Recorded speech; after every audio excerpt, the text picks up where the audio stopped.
우리가 27절 말씀을 보면 만일 하늘에서 준 바 아니면 사람이 아무것도 받을 수 없느니라 라고 말씀하고 있습니다.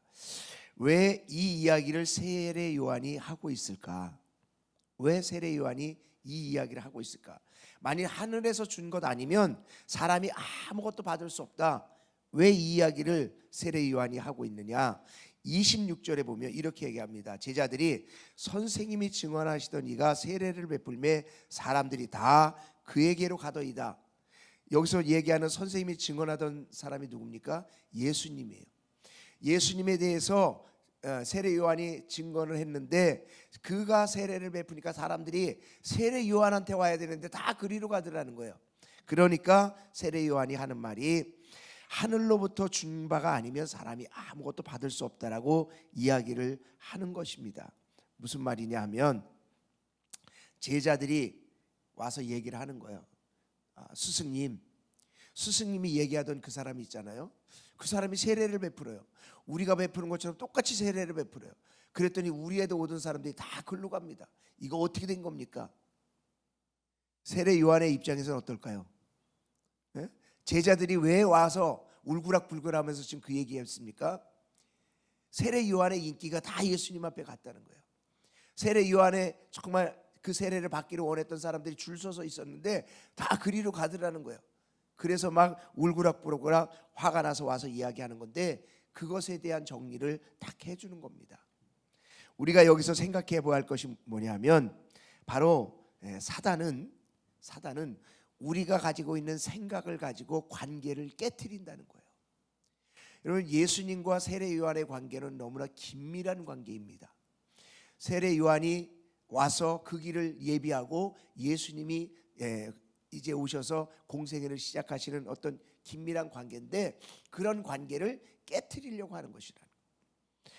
마귀의 집중적인 공격은요, 관계를 깨트리는 거예요.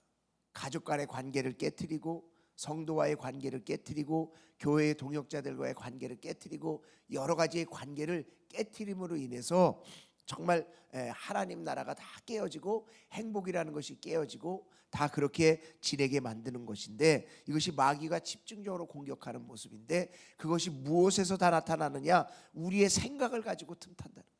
우리의 생각을 가지고. 사실은 사실이에요. 예수님한테로 가는 것 사실입니다. 세례 요한에 오던 자들이 다 예수님 앞에 가는 거 사실입니다. 그런데 그 사실을 가지고 와서 사실대로 이야기하는데 그것이 뭐가 잘못됐느냐라고 이야기할지 모르겠지만 그 있는 사실을 이야기하는 그 순간부터 무엇이 틈타느냐? 마귀가 틈타기 시작한다는 거예요. 여러분 한번 가만히 보십시오. 이 마귀가 쓰는 방법이 이간질 아닙니까? 이간질. 뭐 있는 말 그대로 하는데 이게 뭐가 잘못됐어? 있는 현상 그대로 이야기하는데 뭐가 잘못됐어? 라고 이야기할지 모르겠습니다. 스승님, 어떤 사람이 이야기하기를요, 세례를 주는 게 스승님보다 예수님이 주는 게 훨씬 더 잘하더래요. 세례 요한의 입장에서는 화가 날 이야기 아닙니까? 야, 네가 받아갈 거 저 사람이 다 챙겨가, 이런 얘기하면 화가 날 거 아닙니까? 야, 사람들이 이제는 너 무시해. 당신 무시해. 저쪽으로만 다 가. 당신 별거 아니라고 얘기해. 얼마나 화가 나겠습니까? 무시당하죠. 내가 받아야 될 것인데 저 사람이 다 받지요. 또 정말 나보다 저 사람이 더 잘한다고 사람들이 비교하지요. 어떤 그런 식에서 느끼는 여러 가지 수치심도 있을 수 있고 비교의식에서 질투에서 시기심에서 여러 가지 아픔이 있을 수도 있는데 이런 얘기를 누가 하고 있는 겁니까? 제자들이 하고 있고요, 유대인들이 하고 있는 거예요. 다른 어떤 믿지 않는 사람들이 하는 것이 아니라 믿는 사람들이 그 안에서 그런 얘기들을 하고 있는 거예요. 여러분, 너무너무 괜찮은 사람이 마귀 짓을 할 수 있다는 거죠. 그 믿음의 공동체 안에 있는 그 사람이 마귀 짓을 할 수 있다는 것이죠. 같이 신앙생활 잘하던 사람이 마귀 짓을 할 수 있다는 것이죠. 여러분, 마귀가 공격해 오면 이길 수 있을까요? 어떤 사람이 저한테 와가지고 이야기를 하는 거예요. 목사님, 이건요 제가 뭐 그냥 그 사람 흠잡으려고 하는 게 아니라 있는 이야기를 하는 건데요. 그 사람이 목사님 욕하던데요. 그럼 제가 뭐라 그러겠어요? 그분 그럴 사람 아니에요. 그분 절대로 그럴 사람 아니에요. 근데 그 다음에 그분이 약간 이상한 행동만 해도 제 마음속에서 무슨 생각이 들까요? 지난번에 날 욕하더니 역시 맞았어. 사람 마음인 거예요. 사람 마음인 거예요. 여러분 사이에서 누가 여러분에게 와서 야, 그 사람이 집사님 욕하던데 얘기하면 여러분 마음이 어떨 거예요? 그 사람 안 그럴 사람이야. 그러지만 마음속으로는 아니, 나하고 그렇게 친하던 사람이 나를 그렇게 욕하고 다닐 수 있어? 마음속에 남을 수 있는 거예요. 마귀는 그런 것을 이야기하는 거 아닙니까? 여러분, 우리가 영적인 것 알아요. 이거 마귀가 우리를 갈라놓으려고 하는 거구나. 마귀가 어려움을 주려고 하는 거구나. 알 수 있습니다. 그런데 아는 것과 기분 나쁜 건 다른 일이에요. 여러분, 부부싸움을 하면 상처가 남는다는 거 알지 않습니까? 이거 싸우면 안 되는데 알잖아요. 그런데도 갈 때 가보자 싸워보잖아요. 왜 그렇습니까? 일단 기분 나쁘니까. 마귀가 공격해오는 이 관계를요, 이기기는 정말 쉽지 않습니다. 그만큼 마귀는 교묘한 거예요. 그런데 세례 요한은 참 놀라운 것이 이 땅에 사는 사람이지만 천국에 사는 사람이었어요. 이런 관계 싸움에서 승리하는 싸움의 모습을 보여주고 있는데, 그것이 뭐예요? 오늘 우리가 함께 읽은 27절의 말씀. 요한이 대답하여 가로되 만일 하늘에서 주신 바 아니면 사람이 아무것도 할 수 없다. 혈압이 올라가고 막 열받는 것이 아니라 하나님의 섭리와 역사를 인정하는 거예요. 그러니까 마귀가 더 이상 공격해 오지 못하더라는 거예요. 만약 세례 요한이 나한테 올 사람들이 그쪽으로 간다고? 어떻게 그럴 수 있어? 회개의 세례는 내가 주는 것인데, 그분은 불세례 주셔야 될 분인데 내게 어떻게 그렇게 할 수 있어? 이거는 각자에게 주어진 그 임무를 월권에 행해하는 거 아니야? 그리고 막 화가 날 수도 있지 않습니까? 왜냐하면 예수님에 대해서 예수님 불세례를 주실 분이라고 얘기를 했고, 자기는 회개의 세례를 주는 사람에 얘기했는데, 예수님이 회개의 세례를 준다? 이거는 월권행위야. 막 화가 날 수도 있는 거예요. 자기 입장에서 보면 말도 안 되는 얘기예요. 그러나 중요한 것은 만일 하늘에서 주신 바 아니면 사람이 아무것도 받은 것이 없기 때문에 할 수 없는 것이다 라고 이야기를 하는 거예요. 여러분, 예수님이 세례를 진짜 주셨을까요? 예수님이 세례를 진짜 주셨을까요? 요한복음 4장 1절에 보면요, 뒤에 가면 세례를 주신 것처럼 기술하고 있지만 2절에 예수님이 친히 세례를 주신 것이 아니라 제자들이 준 것이다 라고 기록하고 있어요. 그러니까 예수님은 그냥 서 있는 거고 제자들이 주는 거예요. 제자들이. 그것을 보고 사람들은 예수님 앞에 다 몰려갔다. 왜? 예수님이 제자들이 세례를 주는 것을 보면서.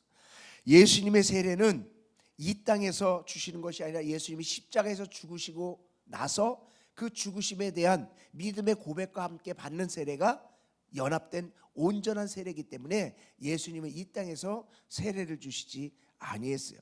그래서 로마서 6장 3절에는 그리스도 예수와 합하여 세례를 받은 우리는 그의 죽으심과 합하여 세례 받는 줄을 알지 못하느냐. 그리스도인들이 받아야 될 세례는 예수님의 죽으심과 부활하심을 믿는 고백 안에서 받는 세례가 온전한 세례가 되어지기 때문에 그 이전에는 예수님이 세례를 주시지 아니했다라는 거예요. 근데 하지도 않은 일을, 그냥 보여지는 일을 가지고 대강 가서 이야기하는 거예요. 정확하지도 않은 것을 가지고 가서 이야기를 하는 거예요. 당신이 증거하던 그가 정말 세례를 주는데 그 당신에게 오던 사람들이 다 저 사람들에게 갑니다. 그러면서 관계를 깨트리는 그런 일을 할 때에 세례 요한은 분명히 얘기합니다. 내가 할 일과 예수님이 할 일은 다른 것이고, 만약에 그분이 그렇게 한다고 할지라도 그러면 하늘에서 받은 것 아니면 그분은 그렇게 할 수가 없어라고 이야기를 하는 것이, 분명히 하나님께서 하시는 것을 인정하고 받아들이는 마음이 있으니까 그 안에서 사단이 다 떠나가더라는 거예요. 그러면서 무슨 얘기를 합니까? 29절에 신랑과 신부 이야기를 해요. 여러분, 결혼식을 할 때 한국은 좀 잘 그런 게 아닌데 미국은 반드시 들러리라는 걸 씁니다. 뭐 남자들 몇 명, 여자들 몇 명, 또 아기, 이렇게 해서 들러리를 써요. 근데 신랑보다 들러리가 더 막 이렇게 좋아한다고 해서, 야, 저 들러리 왜 저렇게 좋아해? 그렇게 얘기하는 사람이 있어요. 당연히 모든 포커스는 다 신랑과 신부에게 돼 있어요.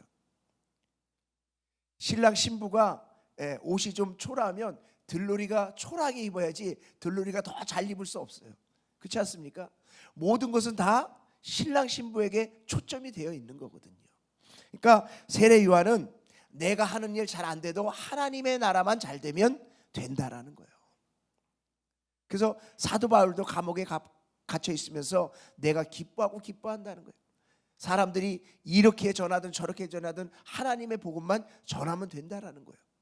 이 마음이 모든 시기와 질투에서 다 마귀가 떠나가게 만든다는 것입니다. 여러분, 신랑이 기뻐하고 신부가 기뻐하면 나는 어떤 모습이든지 상관없는 거예요. 그것이 그리스도인의 자세인 줄로 믿습니다. 종종 우리는요, 내가 얼마나 인정받는가, 교회가 조용해지기보다는 나의 억울함이 드러나야 되지 않는가, 정말 교회가 아름답고 행복해지기보다는 내가 왜 인정받지 못하는가, 이런 거에 대해서 우리가 더 관심을 가지면요, 교회는 어떻게 되든지 말든지 상관없이, 교회가 힘들어지든지 말든지 자기가 할 소리 다 하고 자기가 행동하고 싶은 거 다 하고 자기가 말하고 싶은 거 다 하면서 정말 교회가 어려워진다고 한다면 이것은요, 신랑 되신 우리 예수님을 욕하게, 들러리는 들러린 거예요. 세례 요한은 바로 이런 부분, 맡겨진 역할을 분명히 알고 있었어요. 그러니까 예수님과의 관계가 더 아름다워지고 정말 하나님의 은혜와 하나님의 축복이 세례 요한에게 더 충만하게 임한 줄로 믿습니다.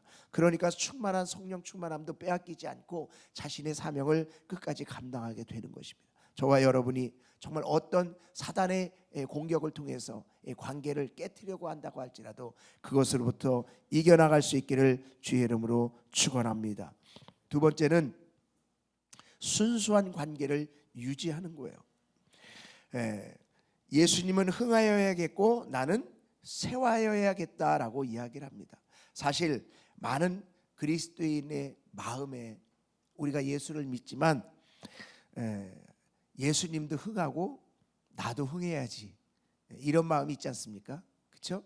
예수님도 흥하고 나도 흥해야지. 사실 세례 요한도 인간이라면 그런 마음이어야 돼요. 예수님도 흥해야 되지만 나도 흥해야 되지 않습니까? 나도 어려운 일 하고 있는데